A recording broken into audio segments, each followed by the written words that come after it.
orain dela 20 urte, hasi ginen hizkuntza erabilerarekin, aztertzen, eta, ikusi dugu aurrera pauso handiak eman direla, baina ere oraindik asko dagoela egiteko, hasierako zinema niri horretan, bai ingurutan adibidez, konturatzen ginen, euskaraz ez ekiten dinamizatzailea zeudela, filmetan ere euskara oso presentzia urria zeukala. Urte hauetako ere bilakaeran, galetan adibidez ere, aurrera pausu txikiak eman dira, leno ere zeuden euskaraz ekiten jende aurkezpena egiten, orain aukera handia dago hori aldatzeko eta euskara tasak igotzeko, zeren normalean euskaldun bat egoten da, eta uste dugu hor ere ahaleginak egin behar direla euskara presentzia handiagoa izan dezan.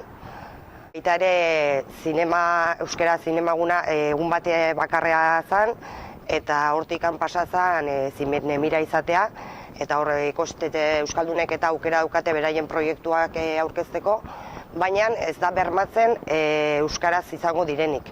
Osea, bai hemen bertan produzitutakoa diela edo bertatuko zuzendariak direla, baina konturatzen gera gazteleraz produzitutakoak ez dituztela azpidazten edo holako kontuak. Positibotzat ere, zuzendariak konpromesua hartu duela euskeraz ikasteko, ari da, nabaritzen dugu ere prentsaurrekoetan, saiaketa egiten duena, gelditzen da gehien bat agurretan edo, baina pixanaka ere, hor aurrera pausuak eman daitezkela uste dugu. Txunoetako beste bat da filmen azpidatzia, filmak euskeraz esaten dugunean, dira azpidatzitako filmak sartzitu barruan, bikoiztutakoak eta produzitutakoak euskeraz. Esaku berean sartzen ditugu. Gainera zinemaldi honetan, normalian izaten dira berezko hizkuntzan proiektatutakoak, eta gehiengoak azpidatziak daude ingelesez edo gazteleraz.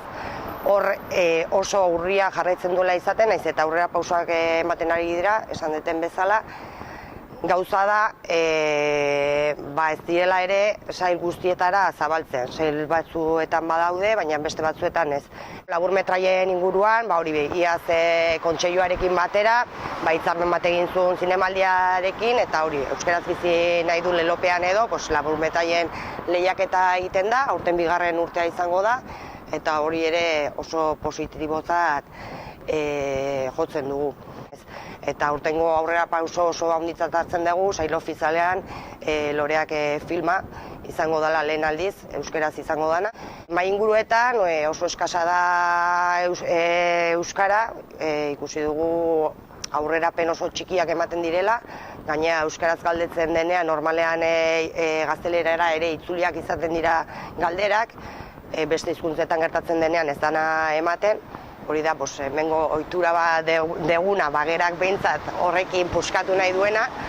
Gero filmetan ere ikusten dugula gutxi diela euskaraz azpidatzitakoak, baina bai baduela ere konponbide bat, erakundeek eta sinestuko balute euskara sustatu behar dela jaialdi honetan, inbertitu zezaketela diru gehiago horretan, eta uste dut oso aurrera pausu handia izango litzatekeela zinemaldiko filma gehienak euskaraz irakurri kasu honetan ahal izate. Azkenik gonbidatu nahiko genituzke herritar guztiak behaketa hauetan laguntzea, zeren oso garrantzitsua da, ahalik eta datu gehien biltzen baditugu, txostena osatzerako orduan lagungarria delako, eta ere presio hori handiagoa izan da.